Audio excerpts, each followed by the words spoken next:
The day of reckoning is here, where after several days of adjournments and a number of litigations, finally the Fourth Estate, which is the Ghana Journalists Association, is basically going to the polls today to elect leaders who will steer affairs for the next 2 years. We are here to begin the process at the Ghana International Press Center, where they have about 324 people on the register. As at 9:15, about 22 have already cast their ballots. We have the GJA President, the outgoing, of course, to probably share share some view with us. Essentially, if you are to name three things, assuming you are the one standing for an election today, that must be built on going forward into the next years, what would those three things be for any leader that will succeed your position today to take it up? Training. Professional standards, satisfactory professional standards are not the product of happenstance. They are the fruit of training, meticulous training in certain areas. And this jack of all trades syndrome is not helping us. So we need to also concentrate on subject area specialism with the hope that specialization will crystallize into qualitative improvement in what we do. And apart from training, this project we have started should be completed. Yes, we expect the next administration to tackle this project with all consuming seriousness. So that was the outgoing president of the GJA, Dr. Afel Mooney. The journalists are coming in one after the other, trying to cast their ballot and also decide who leads them in the coming years.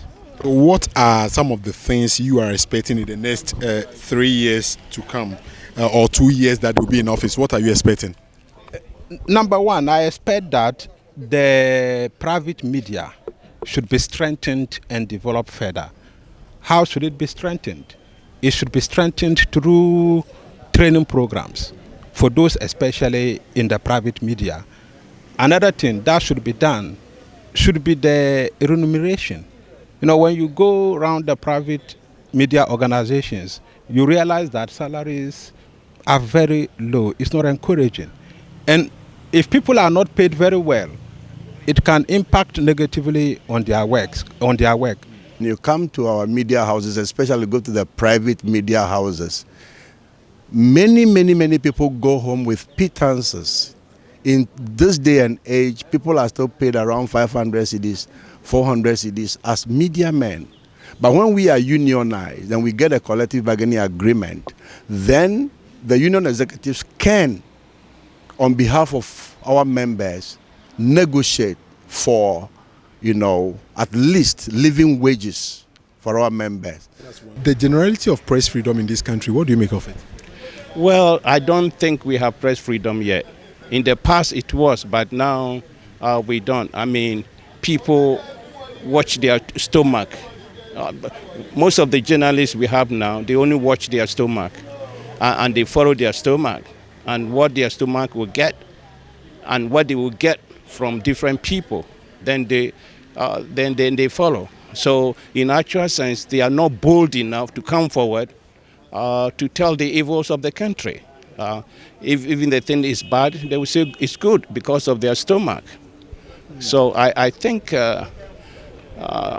journalism in Ghana now is really dying. If you are not very careful, we may not even have press freedom again. Oh, if you ask people to vote, and as media persons we don't vote, we are being stupid. You understand? So I think that I needed to, once I'm in town, I think I needed to also come and cast my vote because our association, we need to revamp it, and we had quite good choices to make. So may the best team win. Now, what would be your assessment of the previous regime, and what would be your expectation of the new one?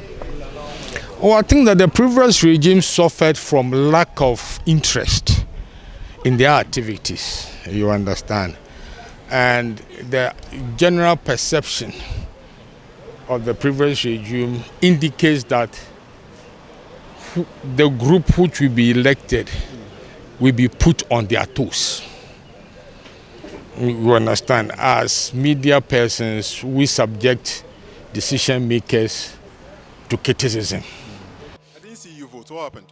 Well, I didn't find my name in the register. It's interesting that as a member of this fraternity who spend a lot of my time, worried and concerned about what happens, maybe I blame myself. I should have checked a bit earlier when the voters list was published. But when I found out, well, I thought it was too late. I was not going to use the fact that my name was not in it to derail the process. There are other people who are going to vote. But interestingly, even for those of us who've not found our names in, wanting to vote, only in other center, for example, we did less than 50% turnout. That is a shame. Why is it that journalists did not come out to vote? We need to ask those questions once all this is over. I want standards, and not only standards, but higher standards. I think we are losing the battle to the social media. This is the more reason why the traditional media should wake up and do far better than we are doing. I mean, the fake news, challenge must be. It will be difficult battling the fake news around, but I think that the traditional media still stands a better chance of churning out important, national developmental news. And this is where we must all endeavor to adhere. So higher standards in journalism is what I will preach for. To attain that, I think it's important for training and retraining. Now, the next most important really has to do with inclusiveness. I think that there is, a silo mentality where we don't see ourselves as a total body. We need to see ourselves as one. Private dichotomy against, the state must be. We are all churning out, the information gathering and dissemination. They are about to announce the final outcome of the election, for which we need to quickly get the details from the presiding officer. Hello, excuse me. Dave Agbenu had 142 votes. Gihad Mensah had 181 votes. Albert Kwabena Dwumfuor had 233 votes. Total valid vote cast, 556. Total rejected votes, 3. Total votes cast, 559. On the basis of these results, Albert Kwabena Dwumfuor has been elected president for GJA. I will, in all humility, serve to promote their welfare, raise standards of the profession, as well as rise against anti-media elements. I am committed to the transformation of the association in all elements. Right there, that is the newly elected GJA President, Albert Dwumfuor, actually addressing the press on after being elected as the president for the GJA.